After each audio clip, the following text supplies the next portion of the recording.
بسم اللہ الرحمن الرحیم۔ السلام علیکم۔ اپنے تمام ویورز کو دیسی ڈسکوری ورلڈ میں خوش آمدید کہتے ہیں۔ ناظرین اکرام، بحیثیت مسلمان جتنی تیزی کے ساتھ ہم ترقی کرتے ہوئے جدید ترین ٹیکنالوجی سے خود کو متعارف کراتے ہوئے اس کے ساتھ بندھے چلے جا رہے ہیں، اسی قدر ہماری مسجدیں دیدہ زیب نقش و نگار اور اعلیٰ قسم کے ماربلز کے ساتھ مزین ہونے کے باوجود ویران اور خالی ہیں۔ آخر اس کی وجوہات کیا ہیں؟ ناظرین اکرام، اب ہمیں کچھ تبدیلی کرنی پڑے گی۔ مساجد کو صرف نماز پڑھنے کی جگہ ہی نہ بنائیں بلکہ اسلامی کمیونٹی سینٹر کی طرز پر چلائیں۔ وہاں غریبوں کے کھانے کا انتظام ہو، ڈپریشن میں الجھے لوگوں کی کاؤنسلنگ ہو، ان کے خاندانی جھگڑوں کو سلجھانے کا انتظام ہو، مستحقین کی مناسب تحقیق کے بعد اجتماعی اور انفرادی طور پر مدد کی جا سکے۔ اپنے گھروں کے فالتو سامان کو نادار افراد کے لیے عطیہ کرنے کی غرض سے مساجد کا ایک حصہ مخصوص ہو۔ آپس میں رشتے ناطے طے کرنے کے لیے ضروری واقفیت کا موقع ملے۔ نکاح کا بندوبست سادگی کے ساتھ مساجد میں کیے جانے کو ترجیح دی جائے۔ قدرتی آفات سے ہونے والے نقصانات کے ازالے کے لیے اجتماعی کوششوں کا آغاز مساجد سے ہو، کیونکہ صدقات اور خیرات کرنے میں ہم مسلمانوں کا کوئی ثانی نہیں۔ بڑی جامع مساجد سے ملحق مدارس میں دینی تعلیم کے ساتھ دنیاوی تعلیم کا بھی اہتمام ہو۔ ہماری مساجد میں ایک شاندار لائبریری ہو جہاں پر مکمل اسلامی اور عصری کتابیں مطالعہ کے لیے دستیاب ہوں۔ ناظرین اکرام، اب وقت آ گیا ہے کہ ترجیحات بدل کر کچھ ضروری جگہوں پر بھی اپنا مال خرچ کیا جائے۔ ان میں سے کوئی بھی تجویز نئی نہیں ہے۔ تمام کاموں کی مثال 1400 سال پہلے کے دور نبوی صلی اللہ علیہ وسلم میں بآسانی دیکھی جا سکتی ہے۔ کیا مسجد نبوی صحابہ کرام کی علمی اور عملی تربیت گاہ نہیں تھی؟ تمام غزوات اور سرایا کی حکمت عملی کا گڑھ مسجد نبوی شریف تھی۔ ساری جنگی تیاری اور ساز و سامان کی تقسیم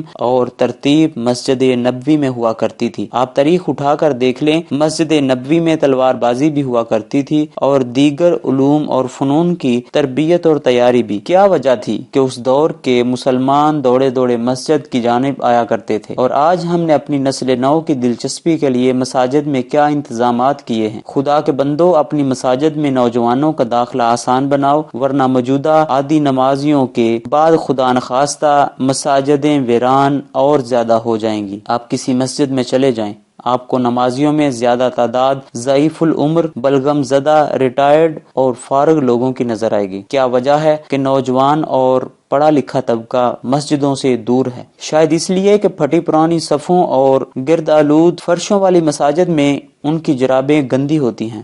دنیا کے کسی club, hotel, restaurant, casino, colleges اور یونیورسٹی میں چلے جائیں، آپ کو صاف ستھرا ماحول، centrally year conditioned hall, white wash اور فرنشڈ کمرے، تیز رفتار انٹرنیٹ اور جدید ترین لیب نظر آئیں گی۔ بے دھیانی میں کسی کو کندھا لگ جائے یا چھو لیا جائے تو وہ بجائے گھورنے کے سوری کرتا ہے۔ آپ کو وہاں پر دنیا کے بہترین طور طریقے اور انٹرنیشنل ریلیشنز کے معیار ملیں گے، جبکہ ہماری مساجد میں آج بھی برادری ازم اور اجارہ دارانہ نظام دیکھنے کو ملتا ہے، جبکہ پرانے نمازی کبھی کبھار نماز پڑھنے والوں کو عجیب و غریب نظروں سے دیکھتے ہیں۔ نئے نمازی کو شاید ہی کبھی پہلی صف میں جگہ ملی ہو۔ پچھلی صفوں میں اگر بچے شور مچا رہے ہوں تو آئندہ کے لیے ان کے مسجد میں داخلے پر پابندی لگا دی جاتی ہے، اور اس پر سونے پہ سہاگا یہ کہ ہمارے کچھ حضرات دنیاوی تعلیم کو آج بھی غیر اسلامی اور کافروں کی تعلیم سمجھتے ہیں۔ بے شک پینٹ شرٹ اور 3 پیس